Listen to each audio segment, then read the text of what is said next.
recipient and given an advice on how to proceed in terms of the Cecilia Dapaah case. Know that the Office of the Special Prosecutor has also been on that beat. Helen Apiampofo has the documents as usual to share the details with us at 57 minutes after 7 here on 3FM Sunrise. Helen, what do you have there? Well, Johnny, it's a fairly lengthy one. It's a 9-pager. So we can't read everything. We can't read everything. So shall we have a skim through and feel free to pause me absolutely as I progress. As always. So this one, Office of the Attorney General and Ministry of Justice, Republic versus one Patience Botre, Sarah Ejay, Benjamin Soa, Kweku Botre, Malik Dauda. We refer to your letter with reference number CIDAR 280/2023/2, dated 24 July 2023, forwarding a duplicate document of the above-mentioned case for our study and advice.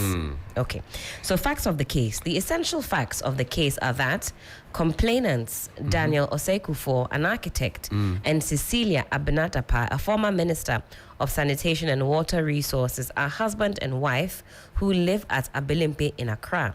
The first and second accused are former house helps of the complainants. The third accused is a boyfriend to the first accused. The fourth accused is the father of the first accused, while the fifth accused is also the boyfriend, former boyfriend of the first accused and an employee of Daniel Osei-Kuffour. So you see how it's all intertwined. I mentioned some 5 persons. Connectivity. We have boyfriends, former boyfriends, house helps, and so on and so forth. Thank you. On the 6th of October 2022, Daniel Osei-Kuffour, who had left his house at about 7:30 a.m. on a planned trip to Achimota, returned home unexpectedly after the trip had been cancelled. When he entered his house, he was alarmed by an unusual noise in the house from the direction of the bedroom of the couple. As he walked towards their bedroom, he noticed that the door to the bedroom was opened. He did not find anyone in the bedroom, but he noticed that the door to a storeroom in the bedroom was also opened. When he entered the storeroom, he saw the first accused hiding behind the door. The accused could not offer any explanation for her presence in the room. With the assistance of his driver and the policeman on duty in the house, they arrested the first accused and sent her to the Tesano police station. He later realized that 5 different men's suits valued at $500 each and 5 pieces of kente cloth valued at 15,000 Ghana cedis each had been stolen. He called his wife, who had traveled to Kumasi, to inform her of the incident. Cecilia Dapaah returned to Accra 10th of October 2022 to find that her bedroom had been ransacked. In a statement to the police on 4th July 2023, she stated that it took her a couple of days to arrange the things in the room and to find the items which had been lost. After going through her things, she found a number of personal items, including those of her deceased brother, missing. The personal items included a collection of jewelry she has kept for 35 years, totaling $95,000, various types of kente cloth and GTP cloth of about 56,000 Ghana cedis, dresses valued at about 20,000 Ghana cedis, various types of handbags totaling $35,000, and different types of perfumes valued at $1,400. She also found that she had lost a bag containing about $200,000, another bag containing 300,000 euros, an amount also of 300,000 cedis, contribution for her mother's funeral, another 50,000 Ghana cedis, and a box containing about 800,000 US dollars belonging to her deceased brother, which was sent to her together with some regalia for safekeeping following the death of her brother. She did not indicate who the 200,000 US dollars belonged to or who the 300,000 euros belonged to. So a small preamble to some of the details we do know and some add-ons. There's a portion about further investigations. That's a concluding part where the Attorney General is directing or pointing the investigators to a certain direction. It says Cecilia Dapaah stated in her initial complaint to the police on the 1st of July 2023 that, the initial complaint, was it on 1st of July 2023 or was it the year before? because we do know that this matter had been in court. What we're told, October 2022. That's right. So, but the Attorney General is saying that in her initial complaint to the police on the 1st of July 2023, that $800,000 belonging to her deceased brother and 300,000 Ghana cedis contribution towards her mother's funeral contained in a box and a bag respectively were stolen. This is confirmed by Henry Osei Kwapena, who told the police on the 4th of July 2023 that he brought the box of money to his sister for safekeeping. Notwithstanding the confirmation by Cecilia, Dapaah's brother, it's important for the police to conduct independent investigations into these assertions to ascertain: 1. The true ownership of the amount of $800,000. 2. The sources from which the established owner of the amount of $800,000 acquired the money. And 3. Whether the accused actually stole the full amount of $800,000 from the house of the complainant. It is necessary to ascertain whether the accused person actually stole the sum of $800,000 from the house of the complainants, because the first accused was not arrested with any money on her on the day Daniel Osei Kufuor found her in their bedroom. She however told the police that on that day she had picked a bundle of dollars which she immediately dropped on seeing Daniel Osei Kufuor. There is no information in the docket as to whether any part of the $800,000 was found in the storeroom by the police or the complainants. Further, the total of all the sums retrieved from the accused, together with the value of properties acquired, does not appear to amount to the sum reported by the complainants as having been stolen. Cecilia Dapaah also mentions amounts of $200,000 and 300,000 euros as having been stolen from the room without indicating who the amounts of money belonged to. We have observed that $200,000 and $800,000 have been lumped together in one account on the charge sheet as belonging to Cecilia Dapaah. It's important for the police to conduct investigations into: 1. The true ownership of the amounts of $200,000 and 300,000 euros. 2. The sources from which the established owners of the amounts of $200,000 and 300,000 euros acquired the money. It's important for the police to establish the ownership of the various amounts of money dishonestly appropriated to avoid any duplicity in the charges. We note that you are investigating the acquisition of various properties by the first and second accused persons, which investigations border on money laundering, and the advice rendered above implies that you should broaden the investigations on money laundering and other financial crimes to cover the complainants in order to establish the matters raised above. This is in light of huge volumes of cash reported by the complainants to have been stolen from their home. It is also noted that Cecilia Dapaah, until recently, was a high-level public official, while her husband, Daniel Osei Kufuor, in his statements to the police, indicated his profession as an architect. Your investigation into these matters is required to enable the Attorney General take a comprehensive decision on the case. We advise that you comply with the directive on further investigation in this advice and submit the outcome of your investigations to this office. This is signed by Alfred Chiaibua, Deputy Attorney General and Deputy Minister for Justice for the Attorney General and Minister of Justice, Manuato. Is this the narrative that was given by Mr. Paul Adumotri on Good Evening Ghana? You know what? I actually watched him live the day the story dropped, and it was by accident because that's not my program of choice. I wouldn't voluntarily opt to tune in, but that's neither here nor there. It was on the telly, so I sat through it, and you know, he gave the account as if, in fact, he was there. It was very vivid. As if he was there when it all happened.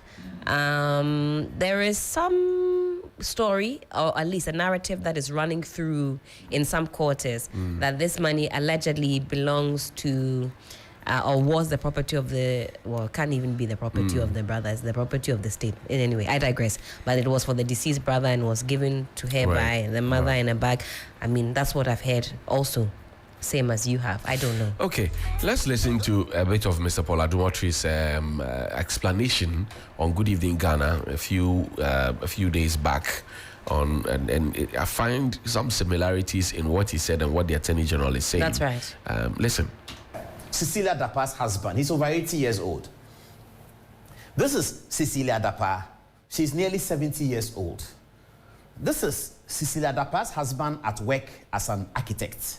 All right, let's start with the police statement, and then we'll build it from there. Now that we know the, is it next? Okay, they'll get the police statement for me. Yes, so here is the police statement. So earlier today, after all the drama of the OSP, now we have a second story about the OSP and his activities. And don't take it personal. OSP is my friend. I'm older than him, but I call him senior.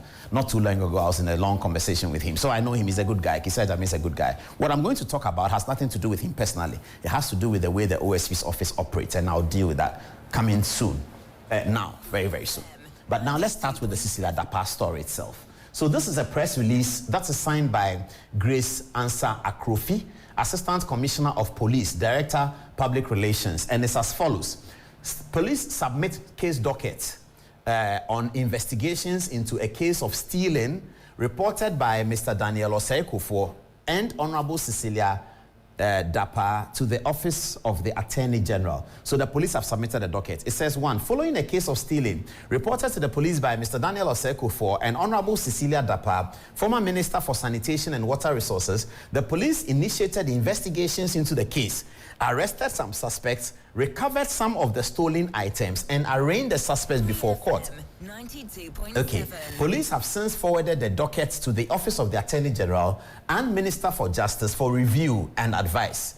Grace Ansa Akrofi, Assistant Commissioner of Police, she signed it. Okay, so there are a lot of questions that we'll try and answer tonight. Now, what we are going to do tonight is not against anybody, and it's not in defense of anybody. It's to share with you the facts as has come to us. We will put a connotation on the facts as we are wont to do all the time. And then you can interpret that connotation the way you want. But everything that we're going to tell you here is true.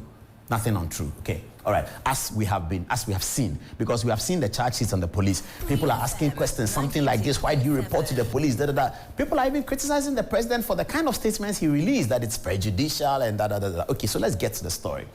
So this is the man. Now, let's get to the stolen money or the missing money or whatever it is. Okay.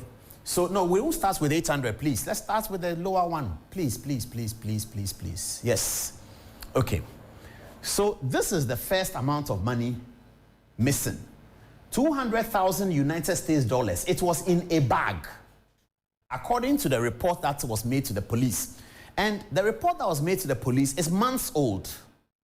The amendment to the charge sheet occurred on the 20th of July. The story broke in Ghanaian Chronicle on the 21st of July. So if people are concerned about the amendment of the charge sheet, it was done at the time the story hadn't broke. Since the story broke, Cecilia Dapaah and the complainants have not changed any part of the story. And that's very important for us to establish, because we asked them that this charge sheet you are giving to us, which has been amended a few times, has it been amended since the story broke? And they said no. The last amendment occurred on the 20th of July, whereas the story broke on the 21st of July. So since the 21st of July, which is last Friday, no changes have been made onto the charge sheet. And we needed to satisfy ourselves with that, okay, before we get into the story. So we were told that, okay, $200,000 in a bag belonging to Cecilia Dapaah, $200,000 in a bag belonging to Cecilia Dapaah was tampered with. Let's move on.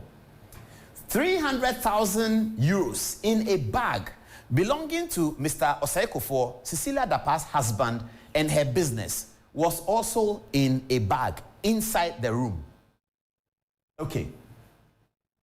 Jewelry in a container was also in the room, and it was also tampered with. Some of it stolen, some of it brought back, and they don't know, the police don't know how long the stealing took. But it wasn't a one-off stealing.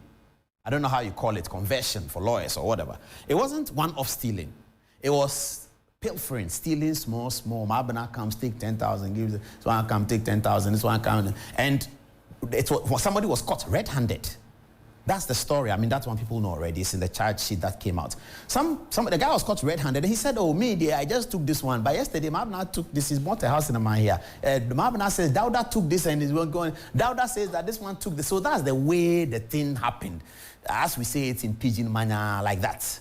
So this is also a box, jewelry. So we've accounted for 300,000 euro belonging to Cecilia Dapaah's husband, 200,000 euro belonging to Cecilia Dapaah herself. And the big one, yes, No. The big one. This one. $800,000 in a wooden box with a padlock in front of it. $800,000 in a wooden box with a padlock in front of it. Now, the alarm came when the padlock was seen to have been broken. It's not in the safe. It's in all of this was in her house. $800,000 with the padlock in it. Okay. Now let's go and account for the funds one by one according to what is on the charge sheet as she reported to the police. Okay. Let's start. Let's go back. Let's go back and start. Okay.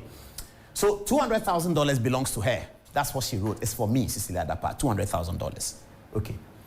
300,000 euro. It is for my husband. He wrote here. I said it is for me. It's for my work. Okay. And then 800,000. The jewelry is for Cecilia Dapaah as well. 800,000 is for a man. Okay. That's the controversial matter. Now, the 800,000 was reported to the police and described to belong to Cecilia Dapaah's brother. We'll get you the details of who the brother is, what he does, where did he get 800,000 from. We'll get you the details of who the husband is, what he does, where did he get 300,000 from, as is on the charge sheet. And then Cecilia Dapaah, we all know what he does. We can raise the question, Auntie Cici, where did you get your $200,000 from? We can raise that question. We will raise that question tonight. But here, this $800,000 is controversial. Why? Because it doesn't belong to Cecilia Dapaah and her husband. It doesn't belong to them. The $800,000, according to what Cecilia Dapaah wrote to the police, which is in the charge sheet right now as I speak to you, if you get the charge sheet, it is there. And it was written months ago. It is for her brother, who died, unfortunately, at age 60. Before the brother died, she had given this amount of money to their mother. That their mother should keep the money because he was going to use it for an enterprise. I'll show you the brother's profile, and you will see what he does, and then you can understand and you can make your own decision whether he could have $800,000. People in Kumasi know him very, very well. America. Okay. So that money was given to Cecilia Dapaah's mother before the man died. When the man died, Cecilia Dapaah's mother called her and said, your brother's money, the one he gave me for the purpose of, I'll show you the purpose as I talk the story, for the purpose of XYZ, is still with me. I think I should hand it over to you for safekeeping. So Cecilia took the money with the consent of the other siblings, the consent and concurrence, if you like. With the consent and concurrence of the other siblings, she took the money. Okay. So now the money is with her. Then her mother, who gave her the money, also unfortunately passes. And those who know Cecilia Dapaah know that she had two funerals almost close to each other. Her brother and her mother. Everybody went to Kumasi for it. President was there. Everybody was there. Okay, so when her mother died, this was still with her. And it was given to her with the consent and concurrence of her brothers. So once this was tampered with, how was she going to inform the other brothers that our brother's money that was given to me has been stolen?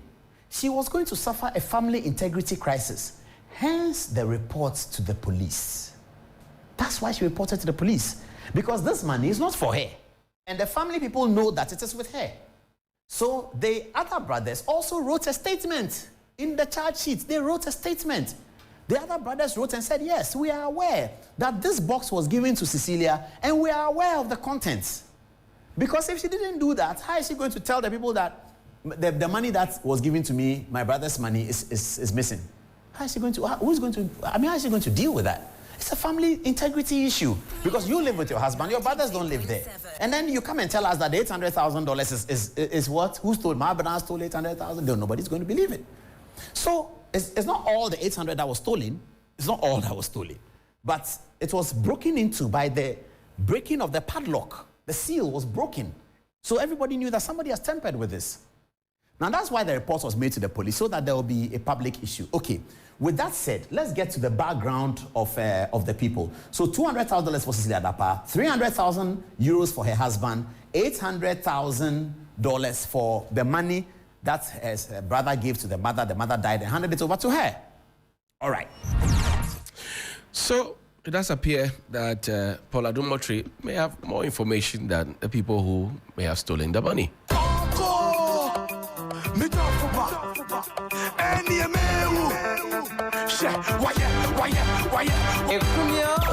Free FM Sunrise. 3FM Sunrise. 3FM Sunrise.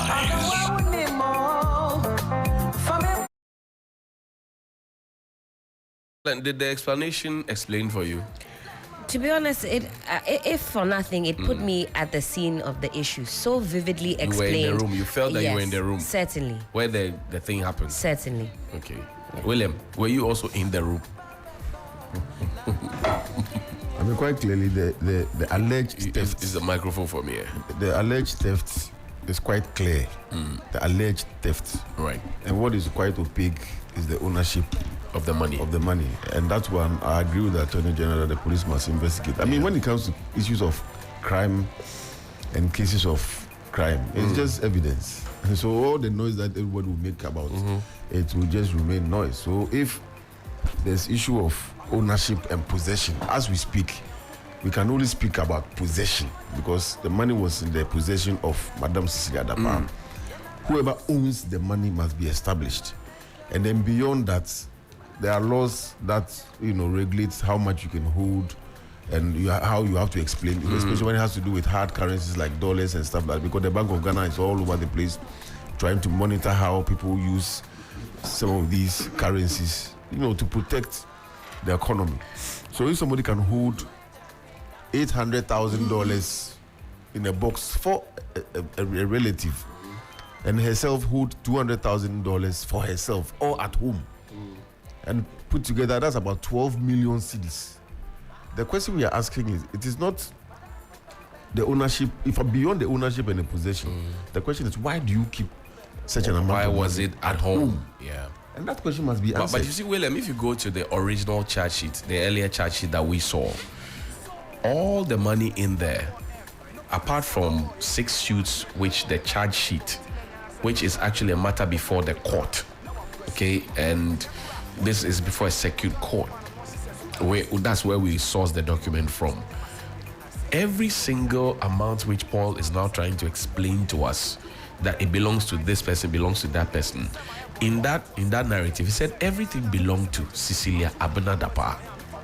Apart from the 6 suits, jewelry, kente cloth, money in cedis, money in euros, money in dollars, it was there.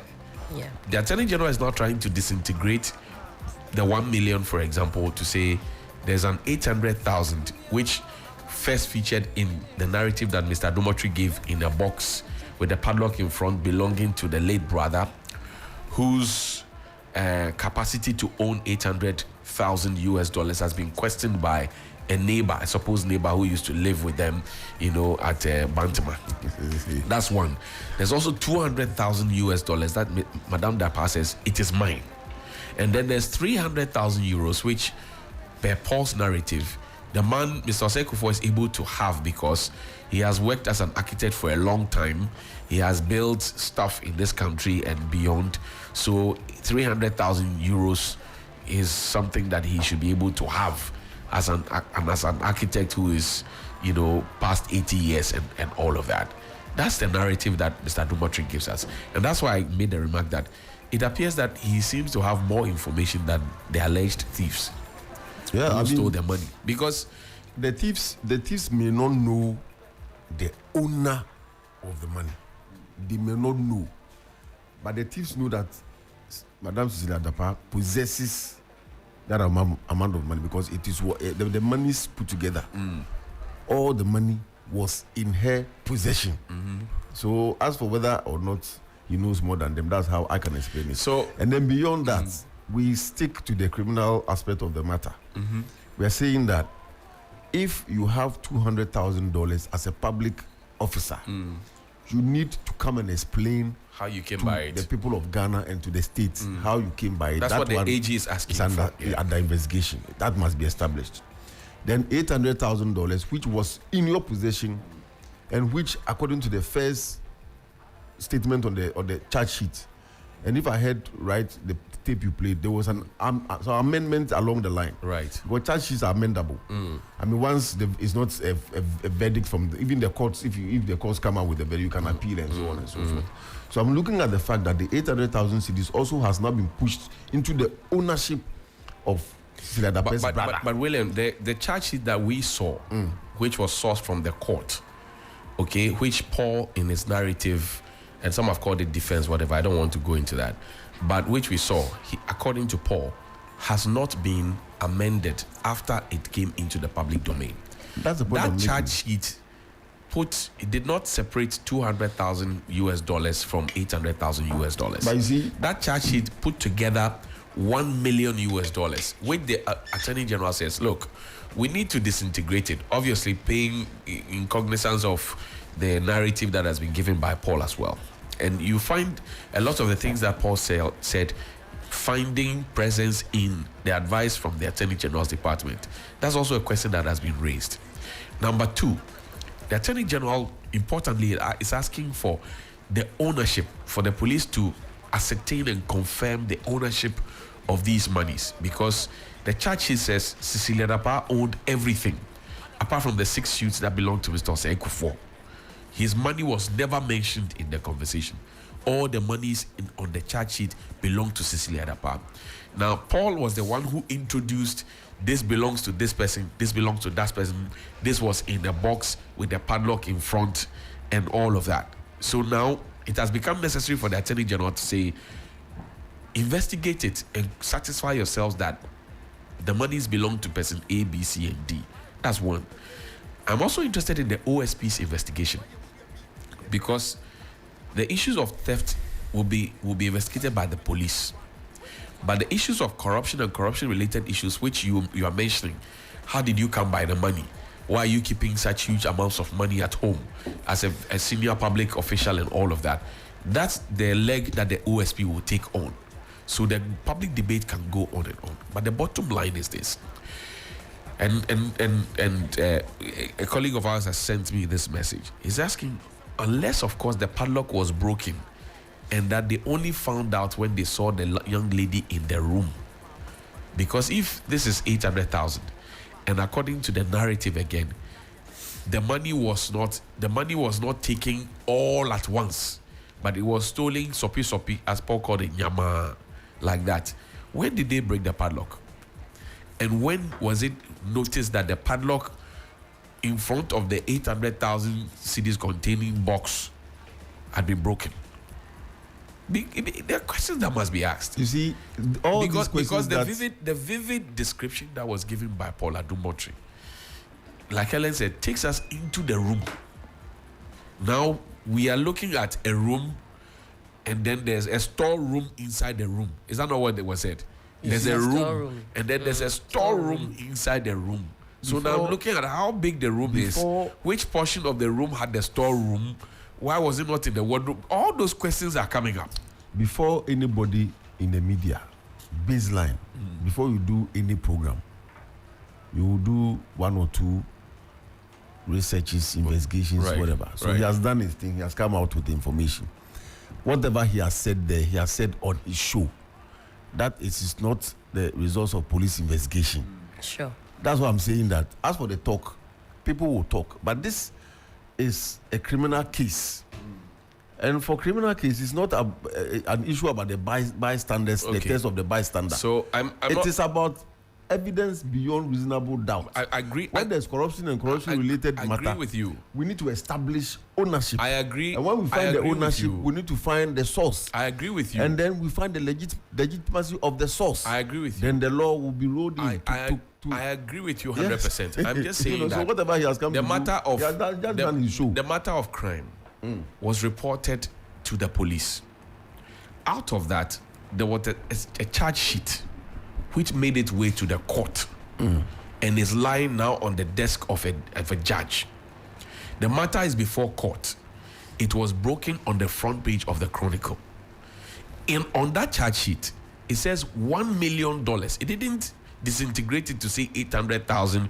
And I'm sure that counsel for Cecilia Dapaah and counsel for Botwe and the rest would have seen the charge sheet and would have agreed to it in the case management, whatever it is, before the case progressed.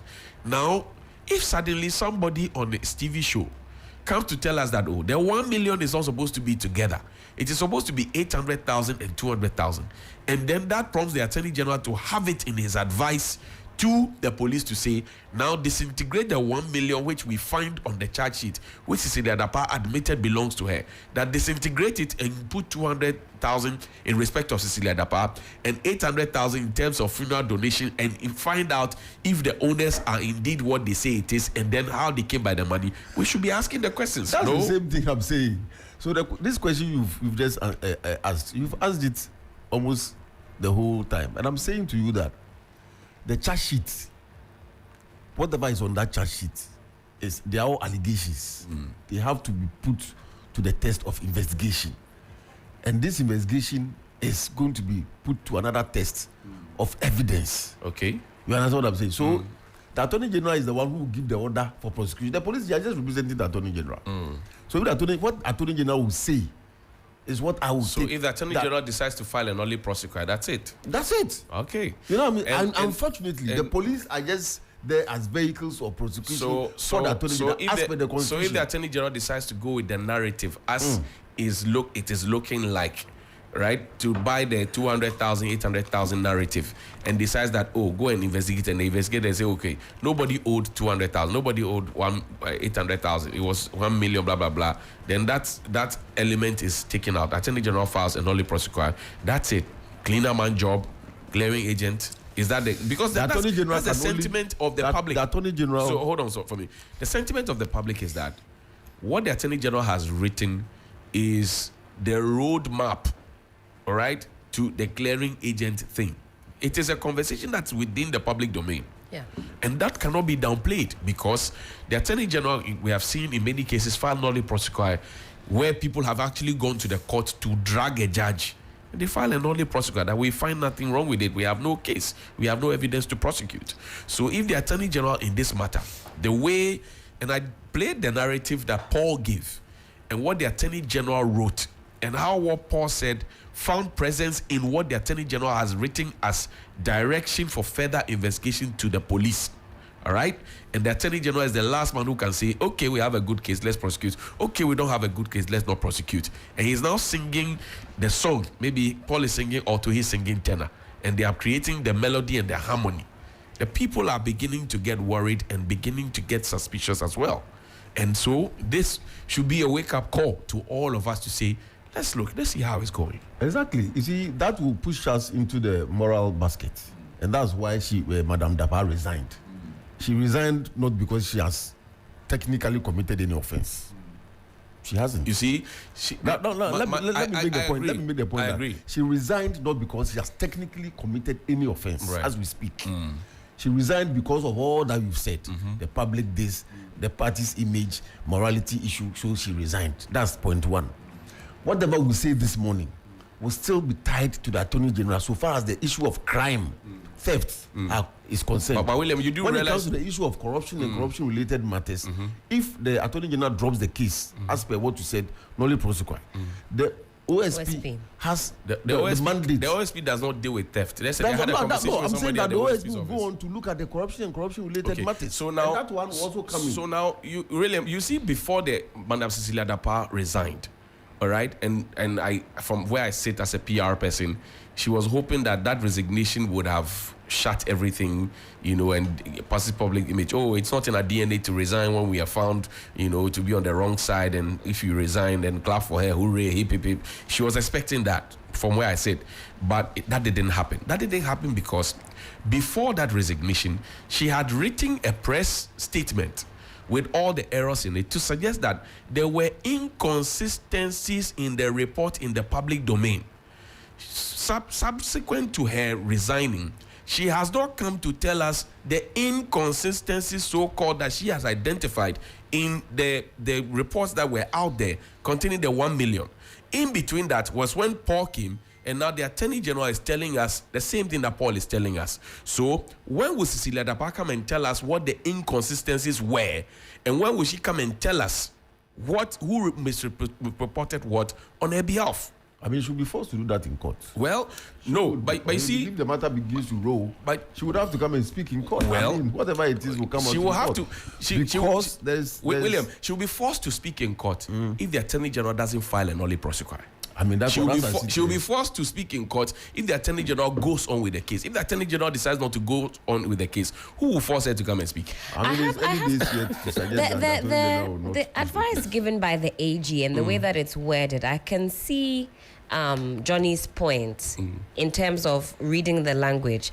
I'm not sure whether or not words such as allegedly maybe had to have run through a bit more.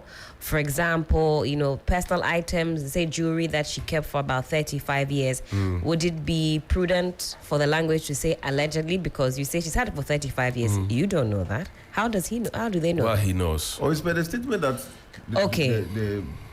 the lady made. I mean, I think some of it, if you are reading it, it's almost presented as fact. If you see what I'm saying, it's almost. But this is supposed to be direction to the police to go and investigate and conclude. But the preamble, when you read the preamble, it's very it's suggestive in a certain line. I'm not a lawyer, so I won't be able to know how the Attorney General writes his advice or counters it. But if what you are saying is anything to go by, the Attorney General is supposed to be giving direction to the police on where to look, because they are working on his behalf to prosecute, to find the facts.